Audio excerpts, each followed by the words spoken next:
Sunday morning before Thanksgiving 2008. I suppose I'll think of other things later and squeeze them in, but right now I'm going to hopefully do the last of the Eveergreen series. I'd worked so hard, so long for that doctorate, and was pleased when the local paper ran a picture of Dr. Holmes presenting the degree to me.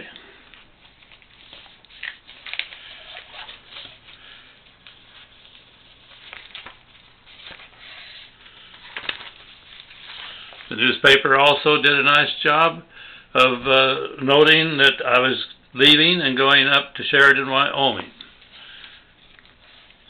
Among other things in the article, it runs down where I'd been, what I'd done, what my family was, and quotes me as saying I've had a great deal of involvement with students, parents, and the community, and it's going to be a bit hard to leave. We've enjoyed living and working in Eveergreen very much, and I'm especially happy over the plans for the new junior high school building.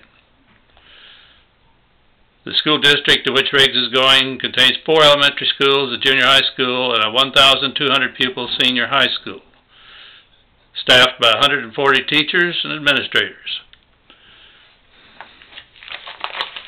The back of that page deals with a tip of the hat to the bus drivers. I didn't pick up the copy of the letter to the editor saying, wait a minute, you gave credit to all sorts of maintenance people for the job they did when we had that terrible late spring snowstorm when I was helping with the kids going up to Brook Forest. And he says, a tip of the hat to bus drivers. A school bus driver came to us last week, charged that the Kenyon Courier was unfair to school bus drivers by not crediting them with extraordinary effort during the previous week's snowstorm. At the time of our editorial praising road and utility workers was written, not one person had come forward to inform us that the bus drivers had done anything exceptional. They did a truly exceptional job plowing through the deep snow on treacherous back roads to pick up and deliver the school children that messy April the 13th. Many of the drivers put in double their normal hours, we're told, and almost miraculously were able to deliver all children to their destinations. We salute our school bus drivers for a fine job. Well, shortly thereafter, it was announced that the new principal at Eveergreen Junior High would be my close friend, Dick Frost. And on the same page, it announced that Lewis Finch, assistant principal at the junior high, would be going up to Sheridan, Wyoming with Dean Riggs.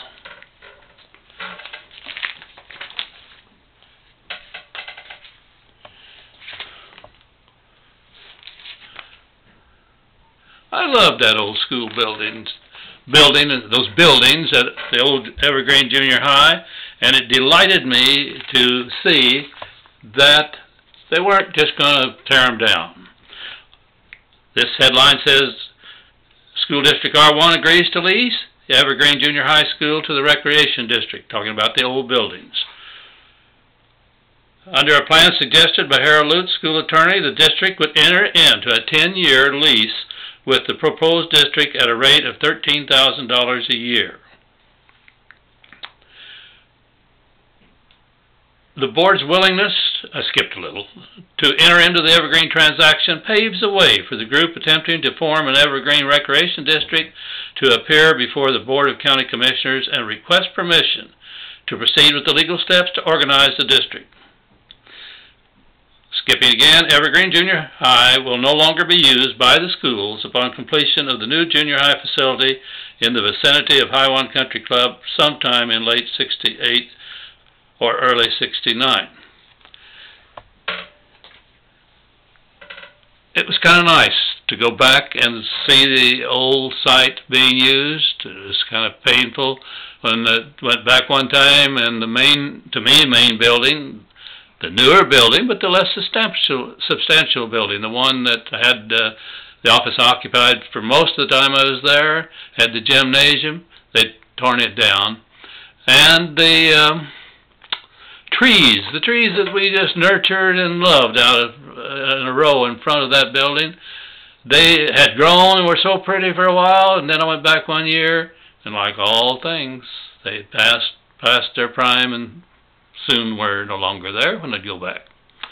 It was neat, however, to go to the old brick building, which was now the library, and go into there and do the research that pulled out all these sheets that I've been able to use to prime my memory and to validate my memory on a lot of these things that happened in the years at Eveergreen community. I loved Eveergreen then, I love Eveergreen now. I regret that I'm not able to get back, that we are not able to get back more often, but I'll bet we'll get there another time or two in what life is left to us. Love you the people, love you the kids that are now grandparents, and all of you kids that descended from them. I'll bet you're great too.